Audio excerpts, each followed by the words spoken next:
Bon après-midi, messieurs Pérez. Nous poursuivons ensemble le 16-30. Un 16-30 est spécial cet après-midi puisque nous avons un invité qui est habitué avec les grands plateaux radio et télévision. Donc nous avons le plaisir cet après-midi d'accueillir le professeur Tariq Ramadan, docteur et qui est également docteur Tariq Ramadan. Tariq Ramadan, bienvenue, bon après-midi. Bonjour, merci de votre invitation. Donc quand même, ça fait plusieurs fois que vous êtes venu à Maurice. Dans quel cadre s'insère cette visite? Écoutez, ça fait maintenant 14 ou 15 fois que je visite l'île après 20 ans, puisque la première visite date de 20 ans. Et donc en l'occurrence, c'est toujours dans cette même lignée avec un groupe d'organisations qui m'accueille ici pour rencontrer des Mauriciens de toutes les confessions, de toutes les appartenances et puis pour parler des défis communs, c'est-à-dire soit le bien vivre ensemble, soit en même temps les responsabilités. J'ai aussi donné des séminaires de formation. Et cette fois-ci, j'ai vu que le thème que vous avez choisi, c'est la clarté du message de l'islam. Pourquoi ce thème en ce moment précis avec tout ce qui se passe sur le plan local, mais aussi sur le plan mondial? Oui, c'est surtout pour ça, parce qu'il y a beaucoup de confusion chez les musulmans eux-mêmes par rapport à tous les défis sur la question de la violence, sur la question des appartenances, le racisme ambiant. L'islamophobie aussi, qui apparaît même ici à l'île Maurice, malheureusement.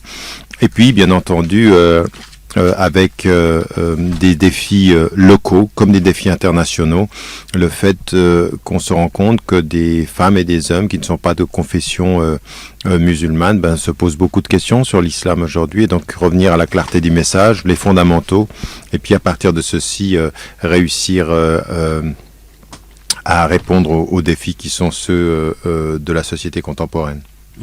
Il y a une question qui préoccupe, c'est ce qui s'est passé en Indonésie hier, l'exécution de plusieurs personnes.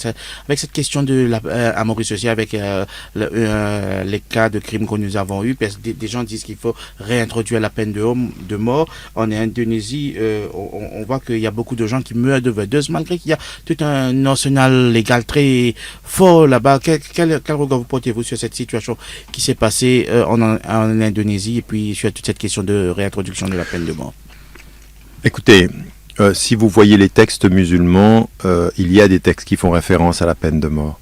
Mais moi, j'ai pris une position il y a déjà bien longtemps en disant que l'application de ces textes et les systèmes judiciaires sont tels que ce n'est pas applicable. Et donc, en l'occurrence, elle en sait combien il y a de déficits dans la justice indonésienne, par exemple, comme dans beaucoup de justices. Et je ne pense pas qu'il faille aller vers la réintroduction de la peine de mort.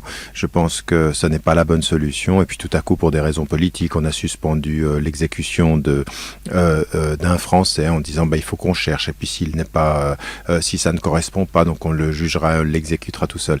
Il y a surtout de la part du gouvernement indonésien aujourd'hui la volonté de ne pas s'en laisser imposer par d'autres et ceux qui en font les frais malheureusement ce sont les personnes qui sont accusées. Alors on le sait en Chine, on le sait parce qu'on parle de l'Indonésie, mais bon la peine de mort est appliquée dans certains États américains et moi j'étais pour l'annonce d'un moratoire. Il faut cesser et voir comment est-ce qu'on traite cette question-là. Ce n'est pas parce qu'on est un régime judiciaire fort et strict qu'on n'est pas corrompu et qu'on est transparent. Il y a eu ce problème qui se passe en Amérique, à Baltimore, avec la poussée de la violence suite au décès de ce jeune noir tué par les policiers. On a l'impression que sous Barack Hussein Obama, la situation des noirs s'est compliquée, des gens de couleur s'est compliquée aux États-Unis. Partagez-vous cet avis? Non, elle ne s'est pas compliquée, mais elle ne s'est pas améliorée. C'est-à-dire que cette idée que parce qu'on avait le premier président élu afro-américain, tout allait changer, non, c'est un symbole. Autant on avait Bush avant lui, on a surdéterminé, on a été plein d'espérance par rapport à Barack Obama, qui est chrétien, qui n'est pas musulman, dont encore 20% des Américains pensent qu'il est musulman parce que justement Hussein Obama par son père. J'en pense que ça, ce n'est pas la réalité. Il est chrétien mais il n'a rien fait. Il n'a pas permis l'amélioration de la situation des Africains américains, des Afro-Américains qui vivent la discrimination. Ajoutez à cela également les Latinos, c'est-à-dire tous ceux qui viennent d'Amérique latine, qui vivent des discriminations incroyables aux États-Unis. Et donc, on s'aperçoit que la vie d'un Américain, afro-américain, a l'air de ne pas valoir grand-chose, que on les traite n'importe comment, que quand vous êtes pauvre et noir aux États-Unis, vous avez 5 à 6 fois plus de chance ou de malchance de finir par la peine capitale. C'est un système dont le racisme est une des réalité quotidienne, donc il ne faut pas se cacher, la plus grande démocratie du monde, elle vit dans le racisme, elle vit dans un système à plusieurs vitesses, et ça c'est inacceptable, donc il faut le dénoncer. Professeur Ramadan, il y a aussi toute cette question qui concerne la société en elle-même qui bascule à travers le monde dans la violence. Les simples petits problèmes entre frères, sœurs, entre parents, entre proches, entre voisins terminent dans une mort de sang dans plusieurs cas. Qu'est-ce qui explique ce phénomène? Écoutez, nous sommes abreuvés tous les jours de violences quotidiennes et je veux dire que entre ce que l'on voit aux États-Unis avec des personnes qui ne sont plus équilibrées, qui vont tirer dans les écoles, ce que l'on voit dans les règlements de compte des familles, où on commence à s'en prendre à des personnes dans une violence qui est parfois terrible, et ben ça prouve que d'abord il y a une sorte de désaffection par rapport au système judiciaire, par rapport à la police. Il y a en plus un manque d'éducation, de civilité, je dirais. Et puis il y a aussi quelque chose qu'il faut mettre en évidence, c'est que cette violence-là, parce qu'on l'a normalisée à travers de nos médias, à travers nos informations. Si vous voulez, le moment de plus grande violence à la télévision aujourd'hui, c'est les actualités. C'est-à-dire que c'est là où vous voyez en série des choses extraordinairement violentes. Donc on a normalisé ceci et on a aussi normalisé quelque chose qui est sur la scène internationale. Vous avez l'impression aussi, par rapport à cette violence, que la mort des Africains ou la mort des Arabes, elle vaut moins que la mort des Occidentaux. Récemment, une écrivain sénégalaise intervenait à la télévision française, Fatou Diomé, qui disait « Mais attendez, s'il y avait autant de morts blanches, de morts de couleur blanche, qui étaient morts sur les rives de la Méditerranée ou en Méditerranée, mais ça aurait été un tremblement de terre, mais ce sont des Noirs et des Arabes, donc ça n'émeut personne. Donc il y a une violence, quand elle nous vient à nous, en Occident, pour les Blancs de classe moyenne, eh bien, on l'accepte, puis il y a une autre violence qui semble passer par pertes et profits. Donc on a un vrai problème par rapport à ça. J'aimerais juste dire un mot, puisque je suis à l'antenne en direct, que au moment où je vous parle, j'ai une pensée et une sympathie et mes condoléances pour le peuple népalais, parce que je pense que là aussi c'est un peuple qui est un peuple pauvre, et l'on sait qu'on a dépassé les 5000 victimes avec tant et tant de disparus, et c'est de notre dignité, de la conscience internationale et humaine et humaniste, croyante, musulman ou pas, quelles que soient les victimes, de porter notre sympathie à ce peuple. Nos voisins de la Réunion ce matin ont parlé de ce cas de ce jeune homme parti faire le djihad en Syrie et qui est mort. Quelle est votre opinion à vous sur toute cette question d'aller faire le djihad en Syrie et dans ces autres pays? Non, d'abord, c'est une condamnation claire du fait de partir. Maintenant, il y a un double travail à faire par rapport à ces jeunes. D'abord, un travail sur leur compréhension de l'islam en disant ça n'est pas aussi facile que ça, et c'est pas blanc et noir, et Bachar el-Assad aujourd'hui est un dictateur. C'est vrai que j'ai toujours dit qu'il devait partir et qu'il fallait se positionner du point de vue des principes. Il ne faut pas être non plus aveugle sur l'opposition et qui est en train aussi de nourrir ces groupements extrémistes dont lui, Bachar el-Assad, est aussi un des rouages. C'est-à-dire, en mettant plus d'extrémistes contre lui, il a justifié sa réinsertion et la volonté de réinsertion dans la communauté internationale en comprenant qu'il fallait jouer avec lui maintenant. Et vous voyez que les Américains ont évolué dans ce sens-là. Donc c'est une situation religieuse où il faut dire non, ça n'est pas un djihad et il ne faut pas partir comme ceci. aussi. La deuxième des choses, c'est la situation politique très très très complexe qu'il faut comprendre. Et ce que je dirais à des jeunes, au lieu de se faire manipuler sur des sites internet et de partir comme ceci, c'est que la meilleure défense des opprimés, c'est quand on est citoyen mauricien et qu'on fait son travail à Maurice dans l'engagement mauricien, dans la pacification contre l'émotivité et l'hystérie, et puis de véritablement s'engager de ce point de vue-là. Et je dirais aux jeunes, faites très très attention, parce que les gens qui sont sur Internet et qui vous manipulent sont extrêmement sophistiqués. Ils réussissent à prendre des gens sur leur sentiment de culpabilité, sur leur sentiment de on vous rejette en tant que musulman, venez nous voir. Et puis finalement vous vous apercevez que c'est des choses terribles qui se passent. Et juste vraiment, à titre d'exemple, 2 jeunes sont partis du Maroc, ils sont allés jusqu'en Turquie, ils pensaient aller faire le djihad, ils ont été à partir de la Turquie séparés pour se rendre, pour se retrouver quelques semaines plus tard l'un contre l'autre sur le terrain syrien. C'est-à-dire qu'en fait les gens qui les ont manipulés, les ont fait venir, les ont manipulés, et donc cet ensemble, quand ils étaient partis pour la même cause, ils finissent par lutter l'un contre l'autre. Ils ont décidé ensemble de s'échapper, ils ont refait ensemble le chemin inverse, repassé par la Turquie, revenus au Maroc, ils sont en prison maintenant, et ils ont raconté leur histoire pour montrer les manipulateurs derrière les écrans. Et ça, pour tous ceux qui nous entendent, faites attention aux manipulateurs. Voilà, nous allons commencer à écouter les appels de nos auditeurs. Jean-Claude est avec nous. Jean-Claude, bon après-midi. Et bon après-midi, Jimmy et Monsieur Ramadan. Est-ce qu'on peut représenter toutes les religions par cette figure graphique? Je m'explique. Quand une religion apparaît, on dessine une flèche. Au fur et à mesure que cette religion prend de l'ampleur, la flèche monte.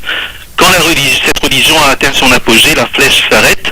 Et quand cette religion commence à péricliter, la flèche descend.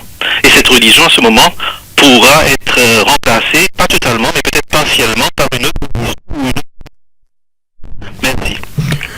Non, je n'irai pas jusque-là. Je comprends bien votre dessein, parce que ce qui s'est passé, c'est par rapport à cela, le dessin que vous nous avez exprimé là maintenant, c'est un dessin qui est lié aux civilisations. Chaque civilisation a une apogée, un paroxysme, et puis ensuite elle a une crise. Mais le fait c'est que si vous regardez les religions maintenant, si tel était le cas qu'elles disparaissent, vous n'auriez plus de judaïsme, vous n'auriez plus de christianisme, et peut-être même que vous n'auriez plus d'islam, puisque les temps sont passés. Non, aujourd'hui nous avons une coexistence des religions entre l'hindouisme, le bouddhisme en termes de spiritualité, le judaïsme, le christianisme. Et plutôt que de penser que les religions sont passées, quand on a sa vérité, on croit que la religion que l'on professe ou que l'on pratique, elle est vraie, donc il faut garder ce sentiment-là parce qu'il est cohérent, mais en même temps, ce qu'il faut, c'est, à partir de sa religion, admettre, respecter la religion des autres, leur présence, leur construction, ne pas supposer, vous savez, il faut faire attention au colonialisme de l'histoire. C'est-à-dire, on a eu un colonialisme politique quand on avait le pouvoir, et puis on prenait le pouvoir, on a eu un colonialisme économique, et maintenant on a un colonialisme culturel, c'est-à-dire on regarde les autres cultures et les autres civilisations, puis on se suppose supérieur ou en avant, c'est-à-dire qu'on serait les derniers. Oui, la religion musulmane pour nous est la dernière, mais la dernière ne veut pas dire la seule, et comme elle n'est pas la seule, elle respecte toutes les autres. Voilà, nous avons Mohamed avec nous. Mohamed. Bonjour, M. Tariq Ramadan, bonjour Jimmy. Bonjour. Bonjour. Et Dieu nous a dit de prier pour avoir bon cœur, bon le cœur, générosité, respect, et l'essentiel c'est pour nettoyer le cœur. Si le cœur n'est pas propre, rien ne sera pas bon. Les personnes ne seront pas honnêtes. Comme il y a des fraudes partout dans l'humorisme. Et puis je dirais une chose, c'est les malades. Nous acceptons que la capacité humaine d'aller sur la lune, nous n'acceptons pas les capacités de Dieu d'appeler son prophète près de lui. Merci. Voilà, vous avez pu comprendre, je vais essayer de résumer ça, c'est que si le cœur n'est pas propre, on a beaucoup de problèmes, et c'est ça qui fait qu'on ait beaucoup de fraude à Maurice, et il parle aussi de la capacité, les capacités de l'homme à se surpasser pour aller sur la lune, etc. Écoutez, simplement, ce que vous venez de dire d'un point de vue musulman, ça fait référence même à une tradition prophétique qui dit il est dans le corps d'un être une partie, un morceau de chair, mais c'est un peu une image ici. Si elle est pure ou purifiée, ou si elle est en bonne santé, le corps entier est en bonne santé. Si elle est en mauvaise santé, le corps entier est en mauvaise santé. C'est le cœur. Et donc oui, bien sûr, il faut aussi que nous autres, dans nos différentes traditions religieuses, que ce soit les hindous, que ce soit les chrétiens, que ce soit les musulmans ou les bouddhistes ou les juifs ou les chrétiens de façon générale, nous comprenions une chose, c'est que nos religions, c'est un corps de principes qu'il faut respecter, c'est des rituels qu'il faut respecter, mais nous avons en commun une chose, c'est que la clé de tout le cheminement spirituel, c'est le cœur, c'est la purification du cœur, c'est l'amélioration de l'intimité, c'est la paix intérieure. Et donc ce que vous dites est vrai, bien entendu, si on voulait lutter contre la corruption, c'est dans le cœur des gens et dans la conscience des gens aussi. Victor Hugo il parlait de cela en disant la conscience quand il parlait de l'histoire d'Abel et Caïn. Et nous aussi, nous avons tous ceci dans notre tradition. Le muraqaba, par exemple, dans la tradition musulmane, c'est vraiment l'auto-évaluation. Donc le cœur est important pour le chemin de la purification, la conscience est importante pour le chemin de l'évaluation. Et ce qui manque à beaucoup de politiques, ce qui manque à beaucoup d'intellectuels, ce qui manque à beaucoup de citoyens aussi, parce qu'il ne faut pas simplement critiquer les politiques pour la corruption. Il y a beaucoup de citoyens dans leur vie quotidienne, ils ont une corruption qui est moins visible, mais qui est tout aussi grave. Rappelez-vous du proverbe qui vole un œuf, vole un boeuf, qui vole un boeuf, vole un œuf, ou qui vole un œuf, vole un boeuf. Dans les deux sens, ça va, parce que le vol ne se mesure pas à sa quantité, il se mesure à la question du principe. Quant à tous les éléments scientifiques, c'est important ça. Vous pouvez avoir tous les pouvoirs scientifiques du monde, si vous n'avez pas le pouvoir du cœur et le sentiment que vous êtes responsable de votre cœur, de votre intelligence, toutes les sciences du monde ne vous rendront pas meilleur. Voilà, nous allons marquer une pause pub. Le docteur Tariq Ramadan est avec nous. La suite, c'est juste après ceci. Le 16-30. The day never moves slow, 'cause all day long I got my radio. Got the greatest station in Mauritius, Top FM. À chaque fois qu'une opportunité se présentera à vous, vous direz oui. Voulez-vous m'épouser, Brooke Davis? Oui, je le veux. Oui, je le veux. Avec Canal+, c'est le moment de dire oui à toutes vos émotions. Pour 900 roupies par mois, profitez des 98 chaînes de tout Canal, incluant les options Bollywood, Découverte, Ciné+, et Manchester United TV. N'attendez plus, vous aussi dites oui à Canal+. MPCB, la Mauritius Post and Cooperative Bank, mise en place par une capitalisation majoritairement étatique, voilà 12 ans déjà. Pendant ces 12 années, la MPCB a bâti une solide réputation avec ses produits innovants et offre à plus de 300 000 épargnants une paix d'esprit. La MPCB, c'est un large réseau bancaire avec 17 succursales et une centaine de bureaux de Mauritius Post à travers Maurice, Rodrigue et Agalega, destinés aux particuliers, aux entreprises, professionnels et le service personnalisé à travers le private banking et les moyens financiers pour vos exports et imports. Pour plus de renseignements, appelez le 405 9400 ou visitez une de nos succursales. MPCB, nous la banque ça. Top FM. Le 16-30. Voilà, de retour en studio, bien sûr, pour la suite du 16-30 avec le professeur Tariq Ramadan qui est avec nous cet après-midi. Pour la prochaine question, Rafik est avec nous. Rafik? Allô, Jimmy? Oui. Bonjour, bonsoir. Bon après-midi, oui. Monsieur Tariq Ramadan, salam alaikum. Wa rahmatullahi wa barakatuh. Pour moi, la question est simple. J'aurais voulu avoir votre réaction sur ce groupe qu'on appelle le Boko Haram. Ce qu'ils font au Nigeria actuellement, et est-ce qu'ils sont légaux? Quelle est vos réactions? J'aurais pu vous entendre. Merci bien. Merci beaucoup de cette question. J'ai pu à plusieurs reprises intervenir sur des plateaux internationaux, différentes télévisions pour dire combien l'action de Boko Haram était en totale contradiction avec les principes de l'islam. Pas simplement dans les exactions qu'ils font, parce que vous savez, on en a parlé en Occident quand ils ont pris 200 lycéennes et jeunes lycéennes et qu'ils les ont vendues autres. Mais à l'heure où je vous parle, comme avant qu'ils n'aient fait ce kidnapping, ils sont intervenus sur le terrain. On n'en parlait pas parce que tout à coup, ça faisait... Vous savez, sur la scène internationale, parler de 200 jeunes filles, ça portait le symbole très très fort d'exaction.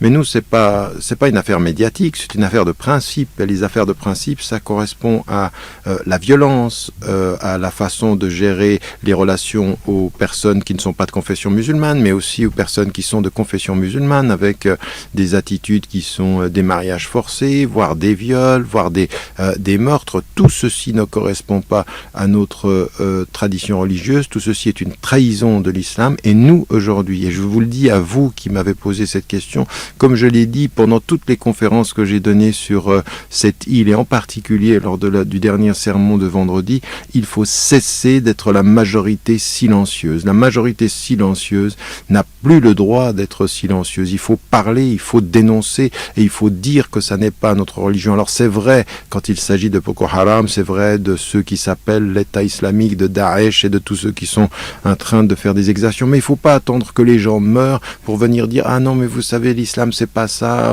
nous on est gentils. » Non, l'islam ça n'est pas ça. L'islam c'est une religion qui exige des femmes et des hommes une attitude digne, une attitude responsable, une attitude citoyenne, de résistance à l'injustice certes, mais jamais d'injustice contre les innocents, jamais de meurtre contre les innocents. Nous ne connaissons pas en islam l'idée de dommages collatéraux. Ce mot qui était venu des Américains et des Israéliens est totalement à bannir de notre vocabulaire. Il n'y a pas de dommages collatéraux. On ne tue pas les innocents, on ne tue pas les femmes, on ne tue pas les enfants, on ne prend même pas à la nature. Ça, c'est l'éthique de la guerre que nous avons. Et donc, quand vous avez des Boko Haram ou autres, il faut que nous ayons une position extrêmement claire sur la condamnation de ces attitudes et de ces actions-là. Nous avons Youssouf qui est avec nous. Youssouf. Allô, bon après-midi, mes amis. Oui. Je demande une question. Est-ce que l'islam permet de pratiquer le sectarisme? Merci. Pardon, Youssouf? Est-ce que l'islam permet de pratiquer le sectarisme? Ben non, je pense que l'islam nous dit deux choses. La première des choses, c'est que sur le plan des civilisations et des religions, Dieu a voulu la diversité. Vous avez un verset du Coran qui dit « Si Dieu l'avait voulu, il aurait fait de vous une seule communauté. » Il n'a pas voulu une seule communauté, il a voulu plusieurs religions, il a voulu plusieurs nations, il a voulu plusieurs tribus et appartenances. Donc déjà, il faut respecter ceci. Donc nous devons dépasser la tolérance de pouvoir se dire « je ne respecte pas » pour aller vers le respect fondamental de la volonté divine de la diversité. Ensuite, à l'intérieur de nos appartenances, comme c'est vrai entre les chrétiens, c'est vrai entre les juifs, c'est vrai entre les hindous, c'est vrai entre les musulmans, il y a différentes tendances et différentes interprétations. Nous sommes d'accord sur l'essentiel, nous ne sommes pas en accord sur des détails. Il ne faudrait pas que le désaccord du détail remette en cause l'accord sur l'essentiel. Et malheureusement, ce qui est en train de se passer, il y a même des gens aujourd'hui dans les mosquées à l'île Maurice qui disent encore après 20 ans où je pense avoir montré une fidélité au message de l'islam, vous avez encore des gens après 20 ans qui disent il ne faut pas écouter cet homme-là, et ils mentent sur ce que je dis ou je ne dis pas, parce que j'ai rencontré quelqu'un qui m'a donné 6 points sur lesquels on entendait dans les mosquées quelque chose qui était que des choses que j'avais dit sont toutes fausses. Toutes ces choses ne correspondent pas absolument. C'est des mots qui sont retirés de leur contexte. Et vous dites, mais attendez, des gens qui qui sont en train de diriger les gens dans la prière se permettent de mentir sur le propos de quelqu'un pour pouvoir tirer profit de cela. Ça, c'est du sectarisme. Ça, c'est une attitude qui n'est pas justifiable. Nous avons le droit d'avoir nos interprétations à deux conditions. Une, c'est que on respecte l'interprétation des autres, et puis qu'on puisse dire, quand il y a des éléments qui sont clairement en dehors de l'islam, eh bien on puisse dire, ça sort de l'islam. C'est ce que je viens de dire par rapport à Boko Haram et les autres. Et vous avez une conférence demain soir sur la question de Palestine, l'épineux dossier de la Palestine. Comment ce dossier est traité, valeur du jour, sur le plan international? Écoutez, c'est pour ça qu'on en parle, parce que c'est tellement laissé pour compte avec tout ce qu'on est en train de dire sur le Moyen-Orient, les mouvements extrémistes, les violences au nord de l'Irak, en Syrie, au Yémen, et avec Boko Haram, on finit par oublier le peuple palestinien, qui est quand même l'un des peuples les plus opprimés du monde, d'ailleurs avec ceux les Rohingyas de Birmanie. Et nous, on remet aussi à l'ordre du jour cette idée qu'il faut comprendre pourquoi la question palestinienne est centrale, parce qu'elle joue un rôle déterminant au Moyen-Orient, mais aussi ici à l'île Maurice, parce que le peuple mauricien d'ailleurs est pro-palestinien dans sa majorité, parce qu'ils savent ce que c'est en même temps que d'être du côté des opprimés, parce que le peuple palestinien est opprimé. Donc on va en parler, mais je ne vais pas m'arrêter simplement à parler de ceci. Je veux prendre ce dossier, cet épineux dossier, pour montrer ses ramifications, c'est-à-dire comment toutes les autres choses sont aussi connectées à cela dans la réalité du Moyen-Orient aujourd'hui. Et on invitera le peuple mauricien à venir à cette conférence pour pouvoir parler aussi de toutes les ramifications de ce conflit. Est-ce qu'une paix durable au Proche-Orient est envisageable? Est-ce qu'une réconciliation Israël-Palestine est envisageable? Est-ce qu'il y a une autre alternative à ce problème? Non, la paix est une nécessité. L'idée vous savez, moi je suis pour un État binational, en comprenant qu'on puisse passer par une étape de 2 États, c'est-à-dire ce qu'on dit. Mais aujourd'hui, si vous allez sur le terrain, parmi tous ceux qui sont allés sur le terrain jusqu'il y a les récentes années, même Régis Debray, le philosophe français, mais tellement d'autres qui sont allés sur le terrain, ils ont dit, mais en fait, écoutez, sur le terrain, il n'y a plus possibilité d'avoir 2 États. La colonisation continue et il n'y a plus la possibilité. On est en train d'offrir aux Palestiniens, hier 2% de leur territoire, maintenant 2% émiettés, des confettis, des bantoustans, comme dirait. Et moi, je me souviens, avant qu'il meure, de Stéphane Hessel qui disait, en fait, il nous faut une paix, mais ceux qui ne veulent pas la paix aujourd'hui, ce sont les gens du gouvernement israélien, c'est pas les Palestiniens. Alors après, on nous prend la charte du Hamas en disant, regardez, ils veulent la destruction de l'État d'Israël. Eux, c'est dans une charte qu'ils n'appliquent pas en disant, nous voulons la paix, alors que l'État israélien aujourd'hui n'a pas de charte, mais ce qu'il fait, c'est qu'il détruit et qu'il ne reconnaît pas. À l'heure où je vous parle, le Premier ministre Netanyahou a été élu parce que juste avant les élections, il disait, et il rassurait son peuple, il n'y aura pas d'État palestinien. Donc il est en train de confirmer ce qu'on dit depuis tellement d'années. Donc oui, il faudra une paix, il faudra une coexistence, mais les gouvernements successifs israéliens trahissent les conditions de la paix, et c'est à nous aussi, de la communauté internationale, comme à vous, à partir de votre conscience mauricienne, de ne pas oublier ceci et de toujours être du côté des opprimés sur la terre. Dernière question, comment voyez-vous la montée du Front National en France et le probable retour de Nicolas Sarkozy en France? Le probable retour de Nicolas Sarkozy, c'est pas une bonne nouvelle pour la France, déjà. Mais le Front National, au-delà du fait qu'il revienne et qu'il soit une force importante, qu'on ait normalisé par rapport à Marine Le Pen, le plus grave, ce n'est pas ça. Le plus grave, c'est la normalisation du discours de Marine Le Pen chez les gens de l'UMP ou les socialistes. C'est-à-dire, ils ont déjà gagné en termes de... C'est ce que j'ai dit lors des dernières élections. Je dis le gagnant des dernières élections, c'est pas Hollande. C'est dans le discours majoritaire, le Front National, et maintenant on a juste une normalisation par l'arrivée du parti. Mais j'aimerais vous dire autre chose. Vous parlez très rapidement, vous parlez de la France, mais la Norvège, le Danemark, les États européens du Nord, l'Autriche, la Suisse, qui est mon pays, et aujourd'hui les Pays-Bas voient aujourd'hui des montées des pays d'extrême droite, et en plus de ça, la normalisation d'un discours qui rejette les étrangers, qui stigmatise l'islam et qui est islamophobe, et qui développe une identité de l'Europe très très fermée, jusqu'en Grèce et jusqu'en Espagne et jusqu'en Italie. Aujourd'hui, l'Europe doit se réveiller et regarder ce qui se passe avec les migrants. On développe aussi une attitude très raciste à l'endroit des migrants et qui viennent mourir en Méditerranée. Alors c'est vrai, c'est vrai là-bas, c'est vrai aussi qu'à l'île Maurice, vous n'êtes pas non plus protégé des tentations de ce discours qui peut être xénophobe. Vous avez des gens qui viennent travailler, des Bangladeshis et d'autres. Il faut faire attention à ça. Il ne faut pas regarder la brindille des mauvaises politiques ailleurs et oublier qu'ici, sur le plan local, vivre ensemble, lutter contre le racisme, développer une justice sociale, ça dépendra des Mauriciens. On peut blâmer tous les États et tous les gouvernements et tous les politiques. Au bout du compte, les citoyens ont ce qu'ils méritent s'ils sont passifs.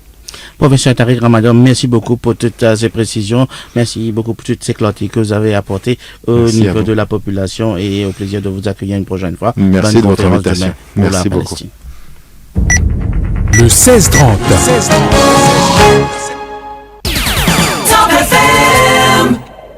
Anti-diabétique, JT